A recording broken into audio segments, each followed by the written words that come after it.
All right, Chrissy, thank you. Many San Diegans still concerned about rising energy bills and the gas prices. Yesterday, County Supervisor Jim Desmond wrote a letter to the governor voicing his concerns. Supervisor Desmond joining us now this morning. Good morning. Good to see you. Good morning, Shelley. I think everybody thinks about that nowadays before you start to turn on that energy that we're just so reliant on. I know. Well, and last night, as chilly as it was, my wife and I, we had the heater on in the house just to keep us warm, and we, was hesitant to do that just because of the SDG&E bills. But many people have been calling my office, about 10 or 15 calls a day here lately, concerned about their SDG&E and about their energy bills. And I wrote a letter to the governor saying, hey, let's try to help some of these people, because a lot of them that have called my office are on fixed incomes. They're seniors, they can barely afford their rent, and now the energy bills are going up, and they're already paying, with 7% inflation and gas prices and everything else. It's kind of a perfect storm that's hitting people, and so the state right now has a surplus in their budget of $46 billion. It's billion. And so there's extra money to be there. And this isn't all SDG&E's fault. It's partially government's fault as well, because, state government has put these programs in place that utilities have to provide for, some of which are, the strengthening for weather to prevent fires. There's also, new green infrastructure that we have to reduce our usage of oil and other products, which are good programs. But the state could help, instead of charging the ratepayers for these types of programs, and the ratepayers paying that through their SDG&E bill. How about using some of that surplus dollars and pay for some of these programs that are implemented by government with that surplus, and give San Diego County residents and everybody in the state of California a break? I want to talk a little bit more of the proposal, but I'm sure people at home watching right now, they might have this moment. Every time I get that e-bill from SDG&E, like, I'm hesitant and I'm a little afraid to open it. I'm like, oh, what is it going to be this month? And you click it and you're like, oh my goodness, how does this keep going up? Well, the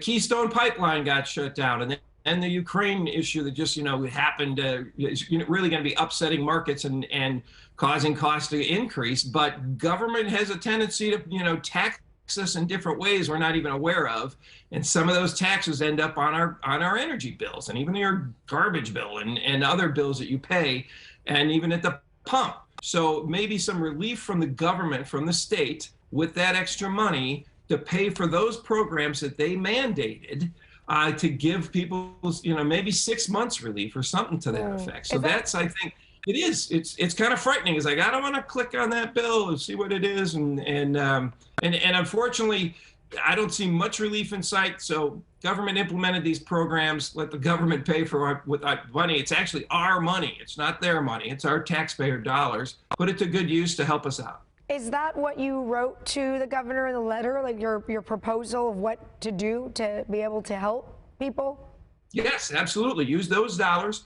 Pay for these programs that are mandated by state government.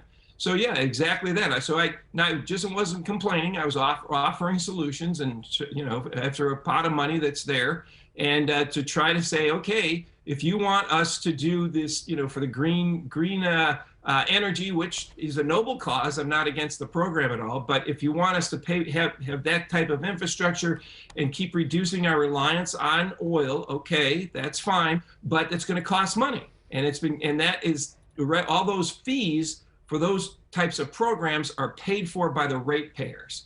And so as the increase of natural or cleaner energy goes up, then it gets passed on to the ratepayer. So give us a break with our money was basically the letter that I wrote. And I also sent it to the PUC, the Public Utilities Commission, which really kind of regulates cost and fees, the utility companies can charge.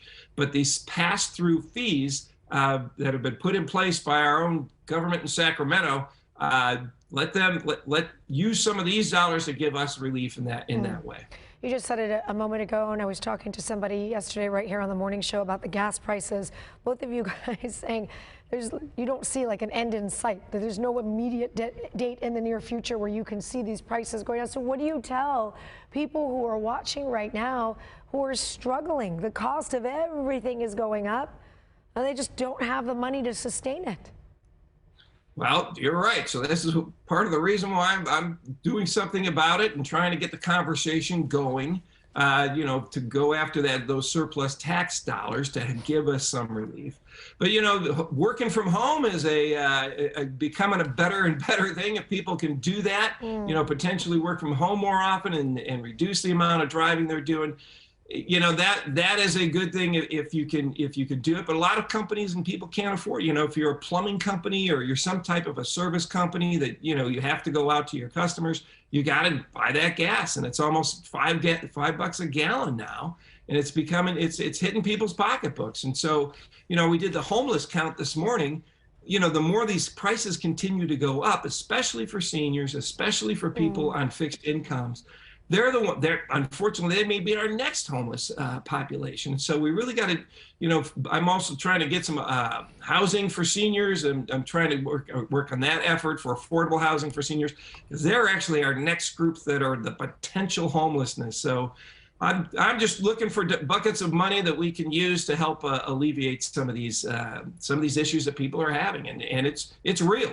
It's not fake. It's hitting people in their wallets, and they're saying, hey, I can't afford all this. Supervisor Desmond, we appreciate your time. Thank you. Thank you, Shelley.